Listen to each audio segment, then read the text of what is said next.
Disclaimer. I owe the Dredge an apology. I wrote this script before recording the gameplay footage, and with my prior knowledge of the Dredge not being that strong of a killer. It was only after recording and editing all this stuff together that I realized he isn't actually that bad. Maybe they did some updates to him behind the scenes, I don't know. He just feels a lot better to play. So here's a quick warning that throughout this video, whenever I rag on the Dredge for not being too strong, I'm exaggerating for comedic effect, and for the payoff at the end of the video. Alright, come on through. What you just bore witness to was a clip of one of my very first Survivor games against the Dredge. Yes, that was me making that inflatable chicken ass scream. Hey everybody, super happy, joyous, and whimsical Bippin here. We have a little catching up to do. After my last Dead by Daylight 101 video, I was working with my dog pal Bappy to create an organic body as I was nothing but a possessed endoskeleton for far too long. I am happy to say that I am now back in a body made of flesh, blood, bone, and several microplastics. So I am doing very well. I'm a very happy person despite the previous circumstances. It is because I'm in such a good mood that I thought today would be a great day to cover the antithesis of happiness and good spirits, the killer known as the Dredge. Don't you worry guys, despite how dark he is, I won't let him dull my sparkle. I will also be censoring any unfavorable and dark language with happier alternatives. That's the gimmick for this one. The Dredge was introduced in chapter 24, Roots of Dread. A great chapter in my opinion that had both high highs and low lows. But I will get into those specifics in a different segment later on in the video. I personally love the Dredge. Looking at him, that is. Playing him is a whole different ballpark, honestly. I've always loved these body horror slash creature type killers they do in Dead by Daylight, but I just really wish he was a little stronger. It's quite disheartening liking a killer this much and wanting to play or main them when playing them feels like you're constantly stepping on a nail over and over and over. So with that being said, let me explain further as to why I'm not so fond of playing him as we discuss his power. Reign of Darkness. Reign of Darkness is a pretty simple power to grasp, and comes in 3 separate parts. The first part of your power we will cover is your map traversal, known as the gloaming. Press and hold your power button to charge the gloaming, entering a darkened state and revealing the auras of all lockers around the map to you. Press your secondary ability button while aiming at a locker to consume one of your 3 charges and teleport to the selected locker from wherever you were before. This teleport is pretty damn sluggish. Once you arrive, you will be inside the selected locker, and can either press the interaction button to leave said locker in a quick second-long animation, or use your remaining charges to teleport to different lockers up to 2 more times. Once done, your power will go on cooldown for 10 seconds. On top of this, the Dredge also has the ability to enter lockers without even teleporting to them. So, you've got an easy teleport power to get around the map. Pretty cool, right? Well, let's discuss some other technicalities. First off, every locker has a lock that can be thrown in place by survivors. This takes them literally a second. If the Dredge teleports to a locker that is locked and attempts to hop out, it will take 2.25 seconds to break free from the locker, and your little hands will scratch and say, "Let me out!" before finally breaking the lock permanently. On top of this, if the Dredge comes across a locked locker while just roaming around, you'll notice because they're kind of like orange, you can basic attack the lock to destroy it permanently. The juicy part about your teleport power comes from the fact that you can instantly grab and carry healthy or injured survivors if they slip up. Teleporting to a locker that currently has a survivor in it, or has a survivor locking it, or interacting with it in any way, will cause you to quickly them into the locker and knock them around a little bit before you emerge with them on your shoulders. It's a fun and awesome interaction that hardly ever fucking happens, but when it does, it is oh so beautiful. So, a couple tips and facts for the gloaming. Sometimes smart survivors will only lock one locker if there are multiple next to each other, as if there are multiple lockers and only one is locked, the game will teleport you to the locked one. This is smart for survivors as it stops the Dredge from coming out and breaking the other locks. On top of this, lockers near hooked survivors will be blocked by the entity to discourage camping. Still a weird feature since the Xenomorph can still kinda do this, and so can Springtrap even. Not really much else to say here. The second part of your power is your remnant. It's me! Hey, no! Springtrap, no. Not that kind of remnant.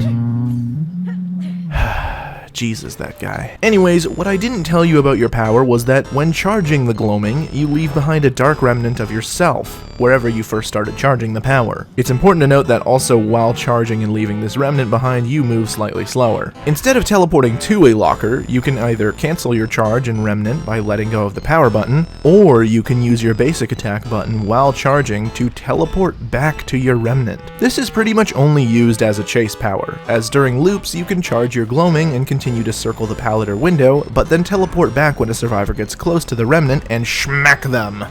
Goddamn happy! While this doesn't guarantee you will get a hit on the survivor, it's definitely better than nothing, or else you'd just be an M1 killer. The hard part comes from the fact that the survivor can actually get rid of your remnant just by touching it, so it ends up becoming a game of chicken to see if the survivor is going to get close and run away from your remnant, or just book it and try to suck face with it. The only tips I can really give for using this at loops is to place it strategically. Place it in areas where you'll be able to see around the loop so it isn't a guessing game with the survivor. Also be patient. Sometimes survivors will run up to it thinking you're going to teleport, then turn and run, so you can still close the distance if you're moving at them at the same time. It's honestly pretty easy to fudge up on both behalves, so just keep practicing it to get more comfortable with mind gaming. Last part of your power is what I like to call lock-in mode, when realistically the actual name Nightfall sounds a lot cooler. You may have noticed that when playing as the Dredge, this white meter seems to fill around the survivors' portraits. This is your build-up to Nightfall. Several actions, including teleporting and hiding in lockers, injuring and hooking survivors, and teleporting to your remnant, all add charges towards your Nightfall. Even just passively, Nightfall will build up on its own slowly. Once it reaches 85%, a global sound cue will play that will warn everybody of their impending doom. Then, once full, Nightfall ensues. Nightfall causes the vision for survivors to become very dark, and can only see in a very limited space around them. The Dredge, on the other hand, gets friending flashbang, seeing everything a lot clearer and highlighting survivors in a white aura. Nightfall lasts for a full minute, and during this time the Dredge gains the undetectable status, a much faster teleport speed between lockers when using the gloaming, a reduced cooldown for his power from 10 seconds to 4, and gains the ability to see survivors with killer instinct when they are within 16 meters of a locker that he teleports to. The reason why I call this lock-in mode is because during this minute, both survivors and killers gotta lock the fudge in. As Dredge, it is your sworn duty during this time to try and jump the hell out of anyone you see. And now that you have 0 tear radius and a super quick teleport, the tide has changed for chases. During Nightfall, you can use your quick zoomy teleports to travel to lockers in the path of survivors you're chasing, cutting them off and catching them off guard. Another good idea, if you don't know where anybody is to just kind of teleport around the map as fast as possible. You'll definitely be able to see somebody's killer instinct, and then you can start chasing them from there. Also, because your teleport speed and your power cooldown are super short when in Nightfall, this makes it really easy to just kind of go around the map and look for people. Once Nightfall is over, it will begin to recharge as normal. And that was the Dredge's power. Pretty cool, huh? It's awesome, but all these features don't necessarily hold up well in my opinion, especially since the Dredge is one of those killers where locker spawns determine how well the match is gonna go. His teleport is pretty lame, sometimes annoying to use, and heavily rivaled by many other characters including Springtrap. His Remnant is only really strong against new to decent survivors, and his Nightfall is great, but only happens every so often. I'm gonna admit it, that dulls my sparkle. Just a little bit. Hopefully a nice add-on combo will brighten my soul. Holy shit, shrimp. That isn't good, right? My add-on combo seems to have manifested due to my dark thoughts. We're just gonna skip right over that. This add-on combo is called I See You, and consists of taking the lavalier microphone and the worry stone. Take lethal pursuer with you and maybe some other aura perks, and bam! You will be super aura reading Dredge and will have tons of information. The lavalier mic makes it so that if you use all of your teleport charges, your last one reveals the locations of all survivors for 3 seconds. 5 with lethal pursuer, and also causes lockers within 6 meters of survivors to open and slam shut when you teleport, giving them a little poopy pants. On top of this, the worry stone causes survivors who lock lockers to have their auras revealed for 6 seconds. 8 with lethal pursuer. giving you tons of time to see people and possibly even cut them off with a cheeky locker teleport. It's pretty cool and pretty spooky until you remember you aren't running gen regression and cry after only getting 4 friendly hooks by the time the exit gates are powered. God damn it. They're trying to dull my sparkle. They're trying to dull my sparkle. They're trying to dull my sparkle. They're trying to dull. Let's just move on to the perks quick so I don't do something I'm gonna regret. The dredge comes with its 3 personal perks: Darkness Revealed, Septic Touch, and Dissolution. Let's start with Darkness Revealed. This perk activates when opening a locker, revealing the auras of survivors within 8 meters of any locker on the map for 8 seconds. This then goes on cooldown for 30 seconds. This perk is actually quite good if paired with Lethal Pursuer, or even without, just as long as you're playing on a map with a hefty amount of lockers. I find this perk is godly on the game map and Lair's Memorial. It's just a good bit of aura reading that helps you find people a lot easier. Nothing else to say really, it's just an overall pretty good perk. Next up is Septic Touch. Septic Touch causes any survivor who heals in your terror radius to suffer from the blindness and exhausted status effect that lingers for 10 seconds after the healing process is either completed or interrupted. I could maybe see throwing this perk on a big terror radius build, but honestly, there are better perks than this one. The effects aren't really strong enough for me to ever consider taking it, even on bigger terror radius builds. So, kinda stinky. Get it? Like septic touch, like a septic tank? Lastly, there's Dissolution. Dissolution is a kind of funky perk, activating specifically 3 seconds after you damage somebody by any means. After those 3 seconds, and for the next 20 seconds, survivors who perform a fast vault over a pallet in your terror radius will instantly destroy the pallet. It's pretty cool and all, if only it didn't outright tell the survivor you're chasing that you have it. It works pretty good with some killer powers, but for the most part, it's pretty situational and just alright. I don't know, maybe I just suck at butt with it. And there you go. Dredge perks range from pretty good to pretty meh. Believe it or not, there is a little bit of history behind the dredge, so let's explore that in...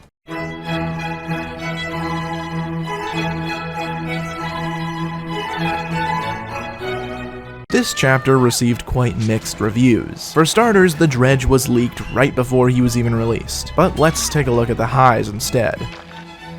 This fluffer was scary! The dredge was such a great addition to the game as his design was awesome and horrific. His lore was dark and shrouded in mystery, and he received some of, if not the best skins in the game. I will stand by it. Every dredge skin is an absolute banger. On top of this, a character crucial to Dead by Daylight's lore, Hattie Core, was introduced in the chapter as well, finally pleasing those heavily invested in the overall lore. Then there were the lows. The dredge wasn't that good of a killer.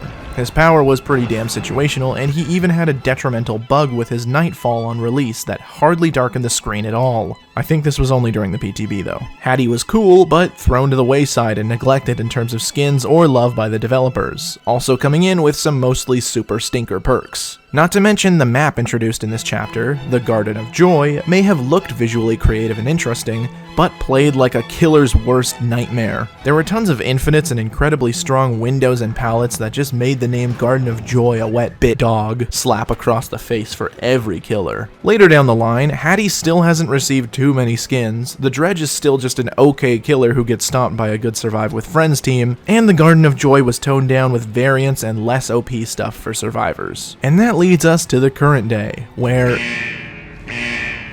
Oh damn, I haven't heard that in a while. Well, you know what time it is. It's lore time, baby! Hopefully lore time will quit dulling my sparkle. Lore fact number 1.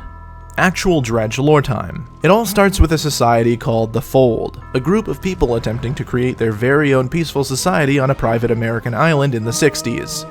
Yeah, they're a cult, by the way. Their leader, Otto Stamper, guided them to never think dark thoughts or speak dark things, so they would always be happy 24/7. He did this by teaching good thinking mantras and meditations, eventually establishing a group of guardians that would act as a kind of bad thought police force. Those who would admit to dark thoughts and actions would be swiftly banished from the island by Otto, but eventually people started to mysteriously start disappearing. The Fold was slowly beginning to lose their positive mindsets day after day, more and more of their people vanishing without a trace. And so Otto told them of the horrors they were facing. A dark, formless creature known as the Druini was to blame. Otto told his followers that there were people amongst the Fold that had worked to summon this creature, and in that meantime, he would enforce rules that would prevent people from leaving their own homes in order to not spread dark thoughts, eventually even restricting people from sleeping to prevent people from releasing dark dreams. Eventually, Otto gathered the people around a wooden stage to bear witness to a tied-up, screaming woman, one he claimed to be a journalist sent to destroy the community they had created. She instead screamed that Otto was a cult member, sacrificing members of their community to some sort of elder god and that no one was safe. Otto then slit her throat. The members of the fold, sleep-deprived and drenched in rain, finally began to crumble. All that pent-up darkness released in a flurry of shouting, screaming, and tearing each other apart with their own hands. This act of violence would finally summon the Druini, aka the Dredge, to absorb all of the darkness and carnage, eventually forming a mass that resembles what we see in-game. Otto smiled, the Dredge took one look at him, and trudged away into the darkness. Ooh boy, did you get tingles? I got tingles. Lore fact number 2. Otto Stamper, the leader of the Fold, just previously mentioned, is the same Otto Stamper mentioned in the Doctor's lore, who eventually took Herman under his wing and became his mentor. So yeah, this guy is a bad dude. I mean, if you didn't pick up on it already, it seems as though he never cared for the people in the Fold, conjuring up a happy cult in a remote location where he could sacrifice people to, seemingly, the entity and summon the Dredge. The dude literally smiles as it all happens. I mean, he's gotta be a bad guy. Lore fact number 3. The Dredge's lore doesn't tell the usual killer backstory of how they ended up in the fog, but during the story, a dark fog sweeps through the crowd before the Dredge is summoned. To me, this reads as the Dredge actually being a spawn of the entity itself, which would make sense because of its dark fog-like appearance. Lore fact number 4. Expanding on that last point, the Dredge technically isn't the fleshy body part bits that we see physically, but instead it's the dark misty fog that you see before those bits show up in certain animations. Lore fact number 5. Roots of Dread was actually an anniversary chapter, and I believe that this was the very first fully original anniversary chapter in Dead by Daylight's history. At the time, this was very controversial, as one of the biggest parts about the anniversary was the big license chapter they were going to introduce. The previous 3 years saw Scream, Silent Hill, and Resident Evil, but suddenly they just decided to add this turkey-looking motherflubber. Lore fact number 6. The Dredge's skeletal mask skin was actually meant to be his default appearance until changed into this gobble-gobble turkey-looking rear that we see today. Lore fact number 7.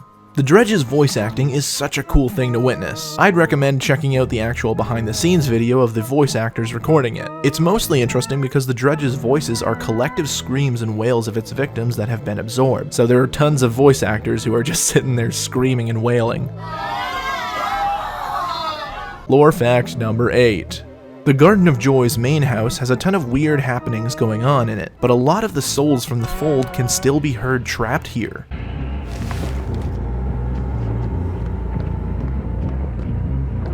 Lore fact number 9.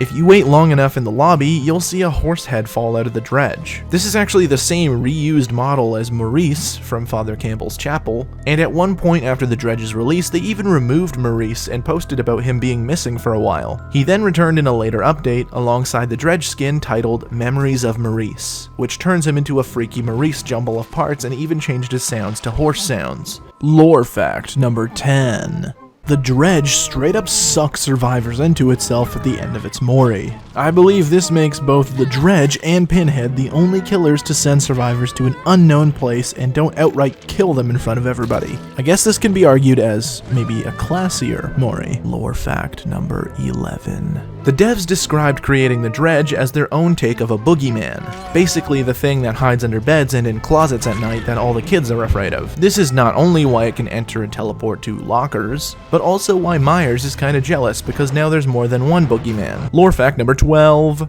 Because of the Dredge's confusing anatomy, for customizations it is split into arm, body, and weapon instead of head, body, and weapon, combining its head with its torso. Lore fact number 13. This killer still sucks for the most part, god damn it! And that's gonna do it for me. I'm gonna rate the Dredge a 7.5 out of 10, and here's why. I love the Dredge. I really do. The skins, the look, the vibe, and don't even get me started on the chase music. I think it's my favorite in the whole game, but my god. I hardly ever play the poor guy because I feel like he's just kinda clunky, unreliable, and I get stomped most of the time. It's just not that fun to play as, despite liking it in every other way. I just can't. I can't, goddammit, I can't! He did it! He dulled my flipping sparkle! I was trying to be positive, but I just can't anymore. This sucks! Wait, no, I'm happy, I'm super happy, I love Dead by Daylight, I love life, I'm the happiest man on the planet! Please, no, don't, please don't dredge, please!